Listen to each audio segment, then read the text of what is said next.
The CEO of Boeing announced that he's leaving the company at the end of this year. His announcement came after a string of mechanical failures on the Boeing jets, which employees were warning about for years. They said, this is coming, this is coming. But it was during a time when there was cost cutting and cutting corners at every step of the way.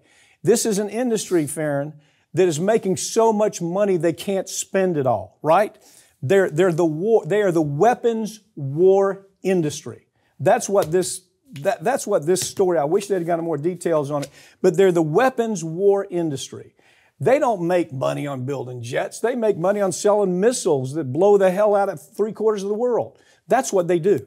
Yeah. And so they're making a ton of money, but they still want to cut corners so they can pay this cat an exorbitant, obscene bonus every year, while the worker keeps getting cut and cut and cut.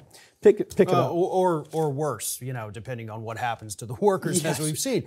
But like you said, you got over 150 employees for Boeing that in the last couple years have sounded the alarm to regulators saying, hey, listen, they're cutting corners here. They're using shoddy materials. They're not following regulations. This is subpar material on this jet that will fail. Will you do something? 150 employees telling regulators this, and regulators say, nah, I mean, we've got all these big contracts with Boeing. We're kind of bailing them out already with the 737 MAX. So we're just going to let it be. And of course, what happens? People die. Yeah. Okay, 350 deaths just in 2 fatal crashes. 350 deaths. Not to say what else is. And okay, so not one time have they been criminally prosecuted. Okay, they always get these sweetheart deals. We're going to defer prosecution. Can you get it right? No, Mr. CEO, you're not going to prison.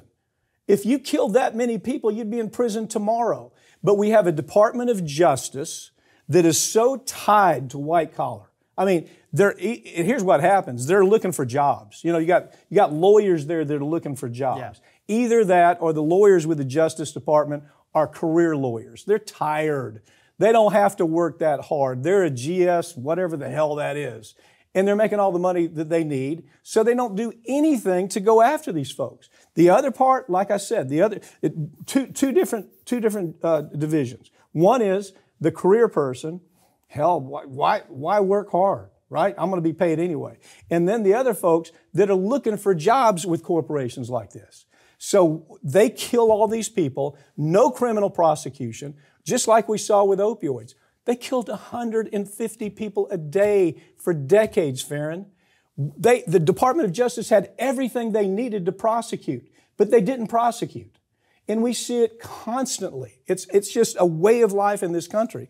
But in this case, the 737 MAX 9, what a disaster. Yeah, absolutely. I mean, we're dealing with a company that there is no question they were intentionally making bad airplanes. Yeah. Which is the part of the criminal intent. Right. Which flows all the way to the top. Absolutely. Right? And these non-prosecution agreements from the DOJ are actually only meant for basically first-time offenders. Mm-hmm. Okay, this is your first time doing something bad. You didn't actually even hurt anybody, so we will give you a non-prosecution agreement here. But with companies like Boeing, these are repeat offenders. They should not even qualify for these non-prosecutorial agreements, but instead, this guy's getting off. He's leaving the company just as they need leadership, and he says, well, I can't do that. And I guarantee you, you're right. At the end of this year, he is going to get a massive bonus as he's walking out that door, even with the giant body count behind him. And the whistleblower is going to be murdered. Yeah. I mean, that's the end of the story. Until the message goes out to white-collar corporate America that, yes, you will be prosecuted. We will put you in a line and perp walk you. You will spend 20 years in prison for making these kinds of decisions. Until we do that, we're always going to see the Department of Justice, they're special. They went to Harvard. They went to Yale. They don't really look like thugs. Well, they're worse than thugs. Yeah. They're worse than thugs. And we give them this free pass. And because of that, the criminality simply perpetuates itself. It becomes part of our societal norm. Oh, he's not going to go to prison. 350 people, he's not going to go to prison. But by God, you kill 350 people, you're going under the prison for most people. After hitting a record low in President Biden's first year in office, while white-collar prosecutions from the Department of Justice have slowly started to increase, the only problem is the worst offenders keep getting away with it. That's the story, right? Pick up the story. Yeah. Do you remember after the burn down, financial burn down, Wall Street stole $8 trillion from mom and pop. And then we had Obama comes in, I'm going to do something about this. This is going to stop and some people are going to be prosecuted. Do you remember that? Yep. It's one reason I jumped. Do you remember me getting up first thing in the morning, going on Fox News of all places to defend Obama because I was so convinced that he was going to do something meaningful about all this. I mean, that was my talking point. How do we not do something about this? Time after time we heard that was his point. Not just him, but virtually every president that runs. We're going to do something. We're going to clean up the white-collar criminal problem in this country. Yeah. Well, do you know what? After that was done, he let virtually everybody go. None of those bankers, not one single banker went to prison. The documents and the conduct was overwhelming. I mean, it was criminality from top to bottom. Everybody walked free. It's just the new norm, isn't it? It is. And, on top of that, a couple years into Obama's administration, we had the BP Deepwater Horizon. Good. I forgot about Obama that. Came out and said, "You just tell me who's ass to kick." Those are his exact words. Tell me who's ass to kick. Right. Well, nobody got their ass kicked. Everybody got off scot-free, even with all of the horrible things we learned. And this cycle just continues itself. And so, this story comes out. It says, hey, look, we've actually had an uptick in white-collar prosecutions. The DOJ actually prosecuted 9 more people. 9. 9. Not 90, but 9. 9 more than we did the year before. So, hey, we're winning. But then, as Public Citizen points out, you look at the numbers and you realize, wait a minute, whoa. You're not actually prosecuting the big corporate people. You're prosecuting small business owners. Put that in perspective. People with less than 50 employees. You're going after the little local pizza joint on the corner, but you call that a corporate prosecution. Meanwhile, you've got the bankers, you've got the Boeing CEOs, you've got the pharma CEOs. They're killing people. And, we like them, but we're going to get the little, clothing shop around the corner. 76% of the prosecutions were for corporations that had fewer than 50 employees, okay?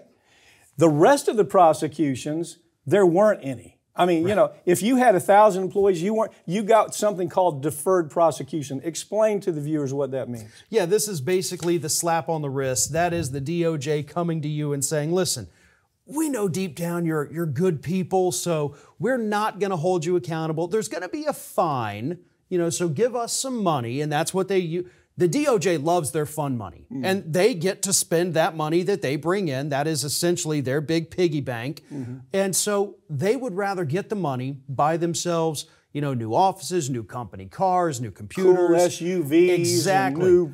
And that is what they do, because we've done that story too. But then these companies say, okay, well, we won't do it again. 2 years later, they'll be back in front of those DOJ lawyers saying, okay, we did it again. Well, don't worry, because I know you got those big government contracts. So once again, here's your other fine, and don't do it again that we can see. Because they look like exactly the guy, the sociopath, sitting across the table from him. Yeah. Okay? The sociopath who makes decisions, we're going to kill 150 people a day with opioids, knowing it's going to kill 150 people. That we're going to allow Roundup to kill thousands of people all over the country. We're going to allow talcum powder that's infected with asbestos to kill thousands of people. These people get away genuinely with murder. But they look like the folks at the DOJ. They're dressed up in suits. They have white shirts on. They went to Harvard and Yale. And the guy at the DOJ says, if I play my cards right, maybe I can get a job here. And then the guy working for a career says, I don't need to spend any time doing this. Hell, I'm going to make whatever I make by not doing anything. Yeah, and then meanwhile, you've got the little pizza joint around the corner. The guy that owns it lets his 13-year-old kid run the cash register for a couple hours, and they'll pop him for child labor violations and prosecute him and say, look at what we've done. White-collar prosecutions are through the roof because we got 9 extra small business owners behind bars. Yeah, like that's a big victory. Yeah. Until you put them in prison, this culture will never change. Yep. Is if you let them, HSBC, I just wrote a book, it's called Suspicious Activity, where these big banks were washing money for terrorists and drug cartels, okay? Washing money. HSBC admitted doing it. They signed a document. Yes, we did it. We knew what we were doing. We made billions of dollars. We knew soldiers were going to be killed, contractors were going to be killed. We did it anyway. You know what you know what Eric Holder did with that? Fined them $1.6 billion. They've made $100 billion. Fined them $1.6 billion like that was a big victory. Like, oh boy, we really made them pay.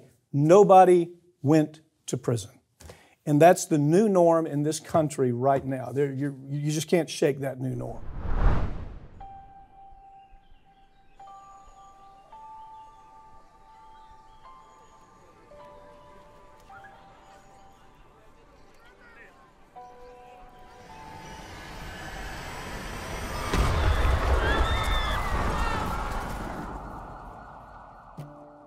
That it had helped dirty money flow through its branches around the world, including at least 800... Plaintiffs allege that the defendants provided money and medical goods to terrorist groups Hezbollah and Jaish al-Mahdi. This is a well-organized business for these individuals that carry out these attacks. Terrorism is a business, and they run it like a business. They knew about what was going on for a decade. They absolutely, no question about it, knew that HSBC was washing money. They had every reason to understand it was for terrorism and it was for drug cartels. Took no action whatsoever. These banks are involved. Their accounts are connected, and they're using them to mask the transactions. The more complicated they can make the transactions, the more distance they can put between the bad guys and the seemingly legitimate purpose of these funds. They pay $1.9 billion, which is a drop in the bucket compared to what they've made, and nobody goes to prison. These CEOs, these bankers that made this decision, they're safe at home. They know what they've done. It's resulted in the death of Americans, contractors and soldiers, not just hundreds, but thousands. And we look the other way because they don't look like criminals. The die is cast. The people that are responsible are on Wall Street. And they don't look like criminals. It's almost a suspension of disbelief. Sometimes I'll have people call me and say, is this real? Do they really get away with this? Yeah, they do.